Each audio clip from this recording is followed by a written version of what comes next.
नमस्कार दोस्तों, मेरा नाम है चुनेश्वर कश्यप। कल परीक्षा के इस ऑनलाइन प्लेटफॉर्म में आप सभी का स्वागत है। आज हम लोग कंप्यूटर का हमारा अगला टॉपिक जनरेशन, कंप्यूटर का जो जनरेशन है, कंप्यूटर की जो पीढ़ियां हैं, उसको यहाँ पर हम लोग देखने वाले हैं। ठीक है, इससे पहले हम लोगों ने जो क्लास देखा था, पहला क्लास जो डला हुआ था यूट्यूब में, आप लोगों ने नहीं देखा तो जाकर एक बार देख लीजिएगा, क्योंकि बहुत सारे जो कॉन्सेप्चुअल चीज़ें हैं उसको मैंने वहाँ पर डील किया हुआ था। वहाँ पर मैंने आपको समझाया हुआ था क्या होता है मशीन भाषा, क्या होता है असेंबली लैंग्वेज, क्या होता है आपका हाई लेवल लैंग्वेज। इन सब के बारे में हम लोगों ने बहुत विस्तार से बात कर लिया हुआ है। तो आज हम लोग उसी के आगे जो कंप्यूटर का जनरेशन है उसको देखने वाले हैं। तो कंप्यूटर के जनरेशन को पढ़ने के लिए हमको ये भाषा का ज्ञान होना चाहिए, मतलब कि क्या होता है मशीन भाषा, assembly language, high level language, ये क्या क्या होते हैं, इन सब के बारे में थोड़ा सा आपको आइडिया होना चाहिए। ठीक है, तो उसके बाद और बेहतर तरीके से आप इसको क्लियर कर सकते हैं। देखो, तो ये बेसिक जो चीज़ें हैं उसको हम लोगों ने समझ लिया था, क्या होता है ये जो लैंग्वेजेस वगैरह, इन सब के बारे में हम लोगों ने बात कर लिया है। इसके बाद का हमारा जो टॉपिक था वो था जनरेशन। ठीक है, कंप्यूटर की जो पीढ़ियाँ हैं उसको हम लोग को यहाँ पर देखना है। देखिए, तो कंप्यूटर की जो पीढ़ियाँ हैं उन सब पीढ़ी के बारे में हम लोग बात करेंगे। तो मैंने चाहे तो हम इसको बहुत डिटेल में, बहुत विस्तार से पढ़ सकते हैं, लेकिन मैंने क्या किया हुआ है, इसको बहुत कंसाइज करके एक सिंगल पेज में मैंने यहाँ पर ला दिया हुआ है। तो आपको ज़्यादा इसमें घबराने वाली बात नहीं है, एक एक करके हम कंपेयर करके पढ़ते हुए जाएंगे तो चीज़ें और बहुत ही बेहतर तरीके से आसान हो जाएंगी। देखिए, तो यहाँ पर सबसे पहले हम लोग प्रथम पीढ़ी का जो कंप्यूटर है उसके बारे में बात करेंगे। यहाँ पर इसका ये सन भी दिया हुआ है 1945 के आसपास। ठीक है, एग्जैक्ट यहाँ पर इसका सन नहीं लिखा हुआ है, क्योंकि इसको याद करने को इतना ज़रूरत है नहीं, एग्जाम में नहीं पूछा जाता है। तो लगभग याद रखिएगा 1945 के आसपास प्रथम पीढ़ी के कंप्यूटर का आविष्कार हो गया। उसके बाद लगभग 1955 के आसपास द्वितीय पीढ़ी कंप्यूटर का आविष्कार हुआ। फिर तृतीय पीढ़ी का 65 के आसपास, फिर 75 में, मतलब 75 के आसपास चतुर्थ पीढ़ी के कंप्यूटर, मतलब कि 75 के बाद जो भी आप कंप्यूटर देखें 1975 के बाद, वो सभी आपका चतुर्थ पीढ़ी का कंप्यूटर। उसके बाद हम लोग 90-92 के आसपास देखेंगे हमारा पंचम पीढ़ी के जो कंप्यूटर है उसको हम लोग देखते हैं। तो ये इन पीढ़ियों का मतलब कंप्यूटर के जो पीढ़ियाँ हैं उनके विकास कब कब हुआ उसको लगभग आपको डेट याद रखना है। ठीक है, तो इतना आपको पता होना चाहिए। अब देखिए, जो प्रथम पीढ़ी का कंप्यूटर है, तो प्रथम पीढ़ी कंप्यूटर को हमको यहाँ पर विस्तार से समझना पड़ेगा। इससे पहले मैंने आपको समझा दिया था कि प्रारंभ में जो कंप्यूटर थे उनको मशीन भाषा ही समझ में आता था। ठीक है, धीरे धीरे हम लोग क्या किए, जो असेंबली लैंग्वेज है और हाई लेवल लैंग्वेज है उनका आविष्कार करके, मतलब उनके माध्यम से कोडिंग करके उसको असेंबलर या फिर कंपाइलर के माध्यम से कंपाइल करके मशीन को देते हैं, वो मशीन भाषा में देते हैं। ठीक है, तो इन सब चीज़ों को हम लोगों ने डिस्कस कर लिया हुआ है। तो देखो, इसको थोड़ा सा यहाँ पर हम लोग ऐसे समझते हैं। प्रथम पीढ़ी कंप्यूटर, तो हम लोग ये जानते हैं कि जो प्रथम पीढ़ी कंप्यूटर है उसमें निर्वात ट्यूब का उपयोग किया गया था। निर्वात ट्यूब का उपयोग मतलब कि देखो, मैंने बता चुका है कि जो पहले जो कंप्यूटर बनाए थे बहुत बड़ा, इस प्रकार से साइज में बहुत बड़ा था, प्रोसेसिंग पावर बहुत स्लो था। ठीक है, बहुत टाइम लेता था। एक बड़ा सा कमरा में इस प्रकार से कंप्यूटर का जो इक्विपमेंट है वो रखा जाता था, है ना, इस प्रकार जैसे आपको दिखाई दे रहा है। और एक एक जो छोटा इसका जो डिवाइस है उसको निर्वात ट्यूब में भर करके रखते थे। ठीक है, निर्वात ट्यूब में भर के रखते थे। जैसे कि यहाँ पर देखो, एक छोटा सा डिवाइस यहाँ पर रखा गया है निर्वात ट्यूब के अंदर। ठीक है, वैक्यूम ट्यूब के अंदर। वैक्यूम ट्यूब या फिर निर्वात ट्यूब क्या होता है आपको उतना कुछ समझाने की जरूरत नहीं है। इसके अंदर का अगर हवा को अगर खींच के हम निकाल दें, अंदर में अगर कुछ भी ना रहे तो उसको हम निर्वात बोलेंगे। तो इसको जो भी डिवाइस है इसको निर्वात ट्यूब के अंदर इस प्रकार से रखा जाता था, है ना, इसके इस प्रकार से इसको अंदर में ही रखा जाता था। क्योंकि देखो, अगर इसके अंदर अगर हीट ज़्यादा उत्पन्न हो, ज़्यादा अगर यहाँ पर हीट जनरेट हो तो उस कंडीशन में इसमें आग ना लगे या फिर जो भी डिवाइस है वो खराब ना हो, इस वजह से इसके अंदर निर्वात रखा जाता था। ठीक है, या तो अक्री गैस हम जानते हैं, तो जैसे कि अगर अंदर में अगर ऑक्सीजन है तो ऑक्सीजन क्या होता है, जलने में सहायक होता है। ऑक्सीजन अगर अंदर में रहेगा तो जो भी डिवाइस उसको जला देगा वो। तो अगर ऑक्सीजन को अंदर से खींच के निकाल देंगे और जो भी गैस उसको निकाल देंगे तो अंदर में आपका निर्वात रहेगा, और निर्वात जब रहेगा तो वहाँ पर कोई भी जो डिवाइस है उसको जलने की खतरा नहीं होगी। तो इस वजह से जो भी इंपॉर्टेंट जो भी डिवाइस होते थे उन सबको इस प्रकार से निर्वात ट्यूब के अंदर रखा जाता था। तो पहले निर्वात ट्यूब का उपयोग किया गया, जितने भी जो डिवाइसेस हैं, जितना भी जो इक्विपमेंट वगैरह जो भी होते थे, इस प्रकार से इनको ऐसे ही रखा जाता था। तो पहले हम लोग क्या समझे, प्रथम पीढ़ी के कंप्यूटर में निर्वात ट्यूब का उपयोग होता था। ठीक, ये हम लोगों ने समझ लिया। इसके बाद देखिए, मशीनी भाषा।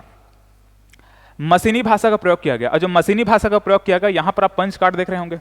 ठीक है, तो ये स्टोरेज के लिए यहाँ पर इसको उपयोग किया जाता था। जैसे कि आज हम लोग मेमोरी कार्ड वगैरह उपयोग करते हैं ना, तरह तरह के जो भी मेमोरी कार्ड है, हार्ड डिस्क वगैरह जो भी आप लोग उपयोग करते हैं, तो उस समय इस प्रकार से पंच कार्ड का उपयोग होता था। ठीक है, तो जिसमें जो भी इनपुट आउटपुट जो भी अपन डेटा वगैरह देते थे कंप्यूटर को, वो सब मशीनी भाषा में दिया जाता था, मतलब कि 0 और 1 के फॉर्म इस प्रकार से दिया जाता था। ठीक, इस प्रकार आपको वैसे दिख भी होगा यहाँ पर दिख रहा होगा, ठीक है, जहाँ पर होल है कहीं कहीं देखो पंच कार्ड में कहीं पर बीच बीच में आपको होल दिखाई दे रहा होगा इस प्रकार से। तो डेटा देने के लिए वो संकेत है, ठीक है, कहाँ कहाँ पे जिस प्रकार से होल है कहीं पर नहीं है, तो उसी प्रकार से वहाँ पर डेटा दिया जाता है। तो इसमें भी हम ऐसे बना सकते हैं कि 1 0 0 1 1 इस प्रकार से, ऐसे टाइप का, मतलब कि 0 और 1 के फॉर्म में हम लोग देख रहे हैं, मतलब दे रहे हैं, मतलब कि ये मशीनी भाषा में हम क्या कर रहे हैं, इनपुट दे रहे हैं, आउटपुट हमको प्राप्त हो रहा है जैसा भी। तो ऐसा मतलब कि प्रथम पीढ़ी के कंप्यूटर में डायरेक्ट हम क्या करते थे, मशीनी भाषा का प्रयोग करते थे। इसके बाद द्वितीय पीढ़ी का, तृतीय पीढ़ी का, चतुर्थ पीढ़ी कंप्यूटर आते गया, उन सब में और अन्य भाषा का विकास होने लगा। उन सब चीज़ों को हम लोग आगे देखते हुए जाएंगे। तो प्रथम पीढ़ी कंप्यूटर में 2 चीज़ हम लोगों ने समझा, एक तो निर्वात ट्यूब का उपयोग होता था, दूसरा मशीन भाषा का वहाँ पर प्रयोग होता था, तीसरा पंच कार्ड, ठीक है, पंच कार्ड का प्रयोग होता था, जो मैंने यहाँ पर आपको समझाया। जो पंच कार्ड है, मेमोरी कार्ड अभी वर्तमान में जो यूज़ करते थे, उस समय स्टोरेज के लिए यहाँ पर पंच कार्ड का उपयोग होता था, ठीक है। तो इसको भी ध्यान में रखिएगा, पंच कार्ड इस प्रकार से ऐसा होता था पंच कार्ड। गणना का जो समय था 10⁻³ सेकंड लगता था, ठीक है। कोई भी गणना अगर आपको करना है 10 और 10 को आपको जोड़ना है तो 10⁻³ सेकंड का समय करीबन इस प्रकार से ये लेता था, मतलब कि गणना का समय बहुत ज़्यादा है देखेंगे तो। इसके बाद वाला अगर हम कंप्यूटर देखते जाएंगे तो उसमें गणना का समय धीरे धीरे कम होता जाएगा। एग्जाम्पल के तौर पर देखें तो ये ENIAC, EDVEC, ये जो भी कंप्यूटर है ये सभी आपको प्रथम पीढ़ी के कंप्यूटर के अंतर्गत आते हैं, ठीक है। फिलहाल तो इनको एकदम रटने की जरूरत नहीं है। ENIAC को याद रख लीजिएगा। बड़ा होता था और अधिक ऊर्जा का खपत करता था। जितने भी जो कंप्यूटर थे प्रथम पीढ़ी के कंप्यूटर, सारा का सारा क्या होता था, बड़ा, उनका जो साइज होता था वो बहुत बड़ा होता था और ऊर्जा का अधिक खपत होता था। जैसे कि देखो, इसको चलाने के लिए, इस कंप्यूटर को चलाने के लिए बहुत ज़्यादा ऊर्जा खपत करना पड़ता था। साइज बहुत बड़ा आपको दिखाई दे रहा है। तो इस प्रकार से प्रथम पीढ़ी का कंप्यूटर हुआ करता था, ठीक है। अब इसके बाद धीरे से आता है द्वितीय पीढ़ी का कंप्यूटर, ठीक है। द्वितीय पीढ़ी के कंप्यूटर का आविष्कार हो गया 55 के आसपास, 1955 के आसपास। तो द्वितीय पीढ़ी के कंप्यूटर का आविष्कार ये कब से माना जाता है, जब हम लोगों ने सेमीकंडक्टर ट्रांजिस्टर का आविष्कार कर लिया। सेमीकंडक्टर ट्रांजिस्टर का जब आविष्कार हो गया, इस प्रकार से सेमीकंडक्टर जो ट्रांजिस्टर है इनका जब आविष्कार हुआ, तो वहाँ पर कंप्यूटर को जो साइज है, कंप्यूटर का जो क्षमता है वो धीरे धीरे बढ़ने लगी, ठीक है। जो साइज मतलब साइज है वो कम होने लगी, बाकी क्षमता उसकी बढ़ने लगी। इस प्रकार से इसका साइज थोड़ा छोटा हो चुका है। द्वितीय पीढ़ी की जो कंप्यूटर है इसका साइज क्या हो चुका है, थोड़ा सा छोटा दिख रहा है, लेकिन इसकी जो क्षमता है, प्रोसेसिंग पावर वगैरह जो भी चीज़ें हैं वो यहाँ पर इसकी बढ़ने लगी। तो ऐसे, तो ये होता था द्वितीय पीढ़ी कंप्यूटर, जिसमें ट्रांजिस्टर का उपयोग होने लगा, ठीक है। सेमीकंडक्टर ट्रांजिस्टर का उपयोग इसमें होने लगा। ध्यान में रखिएगा, बहुत इंपॉर्टेंट है किसके लिए, द्वितीय पीढ़ी के कंप्यूटर के लिए। असेंबली भाषा का इसमें प्रयोग होने लगा, इसको भी ध्यान में रखिएगा। देखो, इससे पहले हम लोगों ने मशीनी भाषा का देखा था, ठीक है, मशीन भाषा का प्रयोग होता था। द्वितीय पीढ़ी कंप्यूटर में असेंबली भाषा का प्रयोग यहाँ पर होने लगा। मैंने आपको समझा दिया है कि असेंबली भाषा क्या है, हाई लेवल लैंग्वेज क्या है, मशीन भाषा क्या है, इन सब चीज़ों को हम लोगों ने समझा दिया है ना, मैंने समझा दिया है, तो इसको ज़्यादा कुछ बताने की जरूरत नहीं है। तो असेंबली भाषा का प्रयोग होने लगा। और स्टोरेज के लिए यहाँ पर मैग्नेटिक टेप और मैग्नेटिक डिस्क जो होता था, ये देखो, ये मैग्नेटिक टेप इस प्रकार से आपको दिखाई दे रहा है। इसको आप लोगों ने देखा होगा, ठीक है। इसको कैसेट बोलते थे पहले, जो भी गाना वाना बजाने के लिए आपके पास जो रेडियो जैसा जो होता था ना, टेप रिकॉर्डर ऐसे कुछ उसको बोलते थे, तो उन सब में इसको उपयोग होता था। आप लोगों ने इसको बचपन में जरूर देखा होगा, ऐसे होते थे, ठीक है। इसमें इसको लगा दो, फिर गाना बजते रहता था, जितना उसमें गाना हो सभी, तो ऐसा होता था। तो जो मैग्नेटिक टेप है इसका उपयोग इस प्रकार से होता था। गणना का समय लगभग 10⁻⁻6 सेकंड का समय इसमें लगता था। इसके पहले वाले हम लोगों ने 10⁻³ सेकंड देखा था, इसमें 10⁻6 सेकंड है, तो उससे कहीं ना कहीं ये कम है, ठीक है। गणना का समय क्या हो चुका है, थोड़ा सा कम हो चुका है। एग्जाम्पल के तौर पर ये IBM का ये वाला कंप्यूटर है 1620, और ये भी एक प्रकार का है। बाकी फिलहाल ये इसका एग्जाम्पल याद रखने की जरूरत नहीं है, समझाने के लिए आपको बस यहाँ पर लिखा गया है। इसका आकार थोड़ा छोटा हो गया, ठीक है। पहले वाले जो कंप्यूटर थे प्रथम पीढ़ी कंप्यूटर, उसके कंपैरिजन में इसका आकार देखा जाए तो थोड़ा सा क्या हो चुका है, छोटा हो चुका है, और कम ऊर्जा खपत ये करने लगा। इसमें जो ऊर्जा खपत होता था इसके पिछले वाले प्रथम पीढ़ी के कंपैरिजन में देखा है तो ये कम ऊर्जा खपत करता था, ठीक है। तो इस प्रकार से हम लोगों ने द्वितीय पीढ़ी कंप्यूटर में सबसे महत्वपूर्ण चीज़ याद रखेगा, जो सेमीकंडक्टर ट्रांजिस्टर है उसका आविष्कार हो गया, ठीक है। उसका आविष्कार हो, उसी के बाद यहाँ पर द्वितीय पीढ़ी कंप्यूटर हम लोगों को देखने को मिला। असेंबली भाषा का आविष्कार, ठीक है, असेंबली भाषा का प्रयोग होने लगा। मैग्नेटिक टेप और मैग्नेटिक डिस्क इन सब का यहाँ पर यूज़ होने लगा, ठीक है। तो ये बहुत इंपॉर्टेंट चीज़ें हैं जिसको आपको ध्यान में रखना पड़ेगा। अब देखिए इसके बाद तृतीय पीढ़ी के कंप्यूटर। चलो फिर तृतीय पीढ़ी कंप्यूटर देखने से पहले छोटा सा आप लोगों के लिए यहाँ पर एक जानकारी है। शिक्षक भर्ती के लिए जो भी क्लासेस हैं वो 8 मई से प्रारंभ कर दी गई हैं। नया बैच आपका 8 मई से प्रारंभ कर दी गई हैं, आपका दोनों ही ब्रांच में, बिहारी टॉकीज परिषद जो गांधी चौक में है, और इसके अलावा जो मंगला चौक में ब्रांच है वहाँ पर भी, दोनों ही जगह पर टीचर्स भर्ती के लिए जो नया बैच है वो प्रारंभ कर दिया गया है। ये कॉन्टैक्ट नंबर दिया हुआ है, इसमें आप लोग कॉल या व्हाट्सअप करके जो भी जानकारी प्राप्त कर सकते हैं। इसके अलावा ये शिक्षक भर्ती के लिए, मतलब कि सहायक शिक्षक वर्ग 3 और शिक्षक वर्ग 2, इन दोनों के लिए यहाँ पर टेस्ट सीरीज भी प्रारंभ किया गया है, ठीक है। और इसका प्राइस 99 रुपीज़ में ये दोनों ही टेस्ट, मतलब कि 99 आपको शिक्षक और सहायक शिक्षक के लिए भी 99, इस प्रकार से टेस्ट आप प्राप्त कर सकते हैं। इसका जो भी यहाँ पर जो डेट है वो दिया गया है, शेड्यूल जो भी है यहाँ पर दिया गया है, आप लोग देख सकते हैं। पहला जो टेस्ट रहेगा, मतलब प्रथम जो 2 टेस्ट रहेंगे, ठीक है, प्रथम 2 टेस्ट क्या रहेंगे, इसमें निःशुल्क रहेंगे, ठीक है। तो ये आप लोग प्राप्त कर सकते हैं। कल्प वृक्ष के जो एप्लीकेशन है वहाँ पर भी आपको टेस्ट सीरीज देखने को मिल जाएगा, ठीक है। यहाँ पर कुछ और जानकारी है। एडीओ, हॉस्टल वार्डन और अदर जो भी व्यापमक एग्जाम है, इन सब के लिए अभी फ्री क्लासेस स्टार्ट की जा रही हैं। बहुत ही जल्द हम लोग इसको शुरू करने वाले हैं। तो ये एडीओ, हॉस्टल वार्डन और व्यापमक की जो अदर जो भी एग्ज़ाम हैं, उन सब के लिए जो फ्री क्लासेस हैं वो बहुत ही जल्दी यहाँ पर शुरू किया जा रहा है। मॉर्निंग और इवनिंग दोनों ही बैच यहाँ पर प्रारंभ की जाएंगी, ठीक है। तो इनसे संबंधित अगर कोई और डिटेल अगर चाहिए रहेगा तो यहाँ पर एक कॉन्टैक्ट नंबर दिया हुआ है, इसमें आप लोग कॉल या फिर व्हाट्सअप करके जानकारी प्राप्त कर सकते हैं। चलिए, इसके अलावा यहाँ पर CGPSC प्री और मेंस के लिए भी क्लासेस प्रारंभ की जा रही हैं, ठीक है। ये भी आपका फ्री क्लासेस रहेंगी। तो इसके बारे में भी आप लोग जानकारी इसी नंबर से आपको प्राप्त करना है। 8 मई से जो भी क्लासेस हैं वो प्रारंभ कर दी जाएंगे, ठीक है। एड्रेस वगैरह यहाँ पर दिखा हुआ, मतलब लिखा हुआ है, बिहारी टॉकीज परिषद, गांधी चौक, ठीक है। इसको आप लोग देख लीजिएगा। चलिए, और SI मेंस के लिए भी यहाँ पर फ्री क्लासेस प्रारंभ की जा रही है, तो इसको भी आपको ध्यान में रखना है। चलिए, अब देखते हैं तृतीय पीढ़ी का कंप्यूटर को। तो तृतीय पीढ़ी कंप्यूटर द्वितीय पीढ़ी तक हम लोगों ने देख लिया है। तृतीय पीढ़ी का कंप्यूटर जैसे ही हम लोग देखते हैं तो यहाँ पर इंटीग्रेटेड सर्किट का आविष्कार हो जाता है, ठीक है। जो IC सर्किट है, इसका जब विकास होता, मतलब इसका जब आविष्कार होता है, इस प्रकार से इंटीग्रेटेड सर्किट होता है। तो इंटीग्रेटेड सर्किट का जब आविष्कार होता है उसके बाद हम लोगों को तृतीय पीढ़ी का कंप्यूटर देखने को मिलता है। और ये इंटीग्रेटेड सर्किट के आविष्कार होने के बाद कंप्यूटर को जो साइज था बहुत छोटा हो गया, ठीक है। साइज छोटा हो चुका है, लेकिन इसको प्रोसेसिंग पावर धीरे धीरे इसका बढ़ चुका है, ठीक है। मतलब इसकी जो गति है वो बढ़ चुकी है, ठीक। कंप्यूटर की गति बढ़ जाती है, साइज छोटा हो जाता है इंटीग्रेटेड सर्किट का आविष्कार होने के बाद। और टाइम शेयरिंग ऑपरेटिंग सिस्टम का यहाँ पर आविष्कार, मतलब कि टाइम शेयरिंग ऑपरेटिंग सिस्टम का यहाँ पर उपयोग होने लगता है। मतलब कि एक ही समय में अलग अलग प्रकार के जो भी प्रोसेसिंग का जो भी कार्य है वो यहाँ पर होना शुरू हो जाता है, ठीक है। अब देखिए, जो गणना का समय हम लोग देख रहे थे ना, वो और घट करके 10⁻⁹ सेकंड हो चुका है, ठीक है। 10⁻⁹ सेकंड गणना का समय यहाँ पर और कम हो चुका है। एग्जाम्पल पे ये है। और इसका जो उपयोग है, तृतीय पीढ़ी के जो कंप्यूटर है उसका उपयोग, व्यक्तिगत जो उपयोग है वो यहाँ से प्रारंभ हो जाता है, ठीक है। व्यक्तिगत रूप से लोग इसको उपयोग करने लगे, ठीक है। तो इस प्रकार से हम लोगों ने यहाँ पर तृतीय पीढ़ी का कंप्यूटर देखा। इसमें सबसे ज़्यादा इंपॉर्टेंट है इंटीग्रेटेड सर्किट। देखो, इसको याद रखने के लिए आप ऐसा समझ सकते हैं, जैसे कि हम लोगों ने क्या देखा, तृतीय पीढ़ी का जो कंप्यूटर है इसमें किसका आविष्कार हो रहा है, IC का आविष्कार हो रहा है, ठीक। ऐसे हम लोग देख रहे हैं IC, इंटीग्रेटेड सर्किट का आविष्कार हो रहा है। ये IC को आप लोग थोड़ा ध्यान देंगे तो IC को अगर मैं ऐसे लिखना चाहूँ, इसको मैं C को उल्टा कर दिया हूँ और I को मैं यहाँ पर लाकर कैसे रख दूंगा, तो 3 जैसे दिखाई दे रहे हैं ना, ये 3 बन गया ऐसे। तो ऐसे इसको याद रख सकते हैं।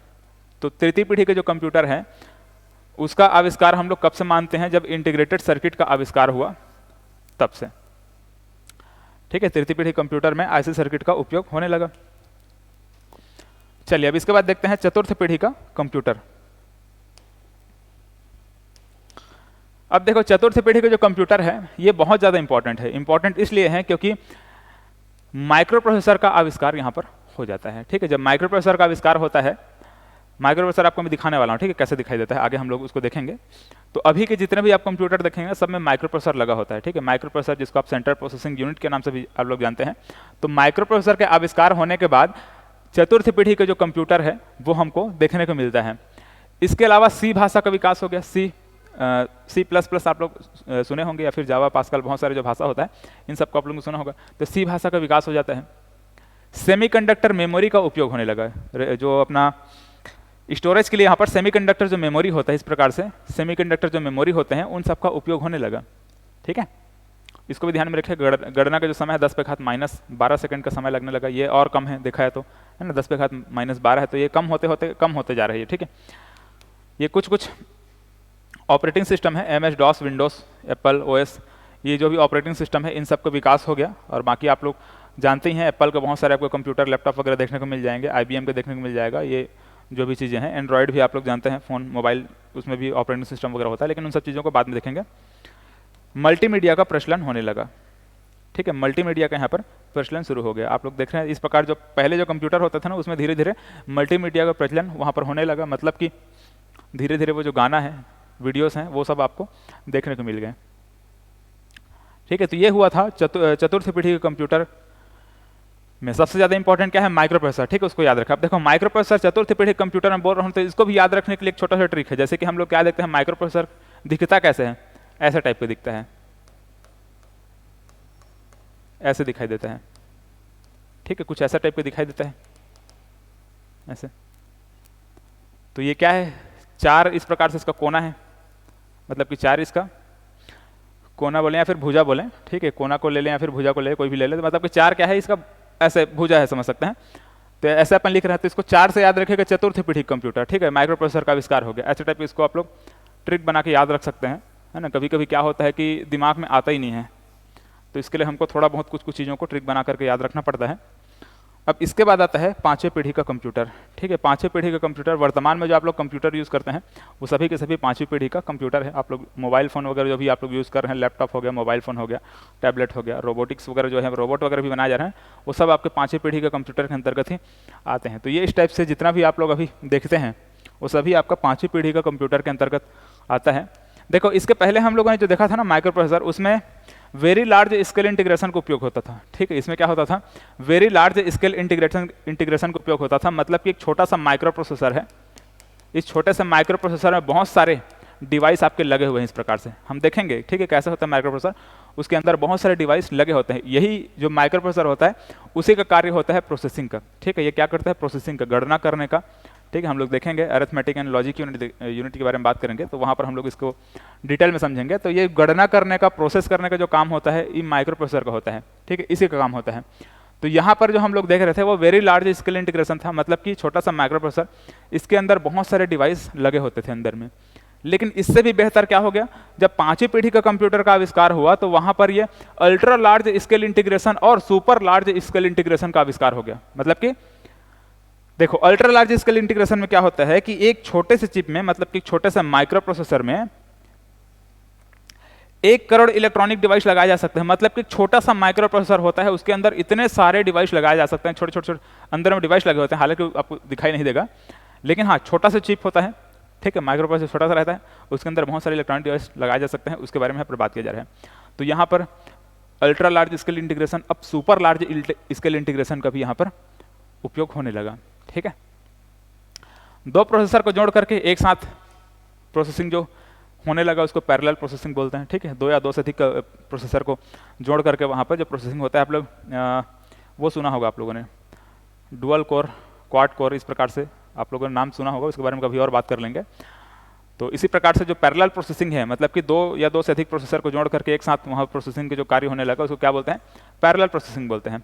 CD, DVD, ब्लू रे डिस्क, इन सब का आविष्कार हो गया, ठीक है। मल्टीमीडिया तथा एनिमेशन के कारण कंप्यूटर का शिक्षा के लिए तथा मनोरंजन के लिए भरपूर उपयोग होने लगा, ठीक है। शिक्षा और मनोरंजन में भरपूर इसका उपयोग होने लगा, किसका, कंप्यूटर का। आप लोग देखते ही हैं यूट्यूब में भी आप लोग जितने भी वीडियोज़ देखते हैं कंप्यूटर में, बहुत सारे आप गाना वीडियोज़ जो भी आप सुनते देखते हैं वो सारा चीज़ इसके अंतर्गत आ जाएगा, ठीक है। इंटरनेट का उपयोग होने लगा। देखो इंटरनेट का जब उपयोग होने लगा और सामान्य लोग भी इसका उपयोग होने मतलब करने लगे, उसके बाद तो फिर और यहाँ पर बेहतरीन तरीके से हम लोग देखते हैं। ईमेल, www, इन सब का क्या हो चुका है, विकास हो चुका है। सूचना प्रौद्योगिकी, आर्टिफिशियल इंटेलिजेंस, इसके बारे में आप लोग को ज़्यादा कुछ बताने की जरूरत नहीं है, कभी इसके बारे में हम लोग बहुत डिटेल में बात करेंगे, ठीक है। रोबोटिक्स वगैरह को हम लोग जब देखेंगे तो वहाँ पर इसको हम लोग आर्टिफिशियल इंटेलिजेंस को हम लोग देखेंगे, ठीक है। स्पीच रिकॉग्निशन, ठीक है, इसको भी देखेंगे। जैसे कि आप लोग गूगल में हेलो गूगल बोल करके वहाँ पर बोलते हैं ना, कुछ अगर आपको सर्च करना है तो हेलो गूगल बोलेंगे, फिर वहाँ पर एक्टिव हो जाएगा, वो सर्च करेंगे, बोलेंगे, सिंपल आप बोलेंगे, वहाँ पर सर्च करके वो दिखा देगा। तो ये होता है स्पीच रिकॉग्निशन, ठीक है। रोबोटिक्स, ये हम लोग इस प्रकार से देख लिए हैं।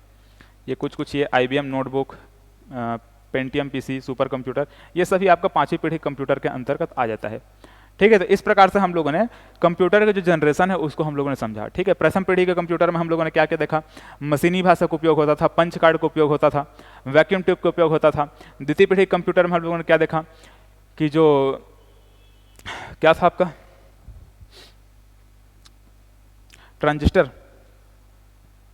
सेमीकंडक्टर ट्रांजिस्टर का उपयोग होने लगा। फिर तृतीय पीढ़ी के कंप्यूटर में हम लोगों ने क्या देखा, आईसी सर्किट का आविष्कार हो गया। चतुर्थ पीढ़ी के कंप्यूटर में हम लोगों ने क्या देखा, माइक्रो प्रोसेसर का आविष्कार हो गया। ठीक है, माइक्रो प्रोसेसर का आविष्कार होने के बाद यहाँ पर जो कंप्यूटर का जो जगत है वो थोड़ा सा बहुत विकसित हो गया। ठीक है, फिर पांचवी पीढ़ी कंप्यूटर में भी माइक्रो प्रोसेसर का उपयोग करते हैं, इंटीग्रेटेड सर्किट का भी उपयोग करते हैं, ट्रांजिस्टर का भी उपयोग करते हैं। हर चीज़ का उपयोग यहाँ पर पांचवी पीढ़ी कंप्यूटर में होता है और बहुत ही एडवांस तरीके से होता है। ठीक है, ये जो माइक्रो प्रोसेसर वगैरह है ना, उसमें सुपर लार्ज स्केल इंटीग्रेशन वगैरह का उपयोग होता है। ठीक है, सुपर कंप्यूटर वगैरह के बारे में भी हम लोग बात करेंगे। देखो ये सब इसी के अंतर्गत आ जाएगा आपका पांचवी पीढ़ी कंप्यूटर के अंतर्गत। ठीक है, तो आज की क्लास यहीं पर हम लोग समाप्त करते हैं। बाकी जो भी अगला हमारा टॉपिक रहेगा अगले क्लास में कवर करेंगे। धन्यवाद।